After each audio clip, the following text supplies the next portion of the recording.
بیٹیوں کے حوالے سے کہنا چاہوں گا کہ بیٹیوں کو اپنے پاس اگر آپ کچھ دے سکیں تو اپنی بیٹیوں کو بانٹنے والا ہاتھ دے دیجئے۔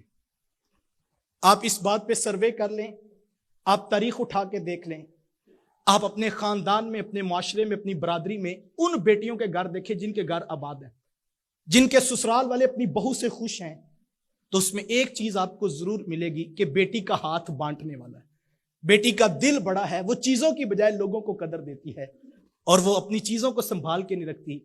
یاد رکھیے گا صاحب، سخی کے سارے دوست ہوتے ہیں اور بخیل شخص کو کوئی اپنی دوستی اور محبت میں نہیں لاتا ہے۔ ہمارا مسئلہ یہ ہے کہ ہم نے ساری زندگی اپنی بیٹیوں کو یہ بتایا ہوتا ہے کہ چیزیں لے کر جا رہی ہے، بس یہ تیری ہیں اور کسی کے کام نہیں آنے چاہیے، جو میکے سے تجھے ملا ہے، اور وہ ساری زندگی جہیز کی چیزوں پر جو ہے وہ قابض بن کے بیٹھتی ہے۔ اور اگر کسی کے چائے کے برتن بھی استعمال ہو جائیں تو گھروں میں کوہرام مچ جاتا ہے۔ ایک کپ، برتن یا گلاس ٹوٹ جائے تو 8 دن لڑائی جھگڑا نہیں ختم ہوتا ہے، اور ہم کہتے ہیں کہ یہ میری ماں کی دی ہوئی چیزیں تھی، ساری خراب ہو گئی ہیں۔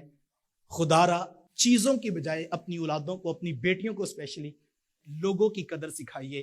بانٹنے والے بادشاہ ہوتے ہیں اور جمع کر کے رکھنے والے بخیل اور کنجوس کہلایا کرتے ہیں۔ واصف علی رحمہ مجھے یہاں یاد آ رہے ہیں۔ واصف صاحب گلی سے گزر رہے تھے کہ ایک مانگت اور فقیر بیٹھا تھا، تو اسے کہا کہ تجھے بادشاہ نہ بنا دیں؟ تو فقیر کی آنکھوں میں چمک آ گئی کہ میں بھی بادشاہ بن سکتا ہوں۔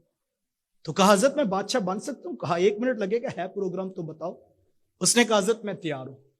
کہا کیا ہے تیرے پاس؟ اس نے جو 15-20 روپے دن کے اکٹھے کیے تھے، کہا حضرت یہ میرے پاس ہے۔ کہا جلدی سے بانٹ کے واپس آ جاؤ۔ تو وہ آیا تو کہنے لگا حضرت میں بادشاہ کب بنوں گا؟ تو واصف صاحب مسکرا پڑے، کہا تجھے پتہ ہی نہیں لگا، جو سب کچھ اس کے نام پر بانٹ دیتے ہیں وہی حقیقت میں بادشاہ ہوتے ہیں۔ حضور والا بیٹی کو بادشاہت سکھائیے، بیٹی کو کنجوس پن اور بخیلی نہ سکھائیے، بیٹی کو بانٹنے والا ہاتھ دے دیجئے، آپ کی بیٹی کا گھر آباد ہوگا۔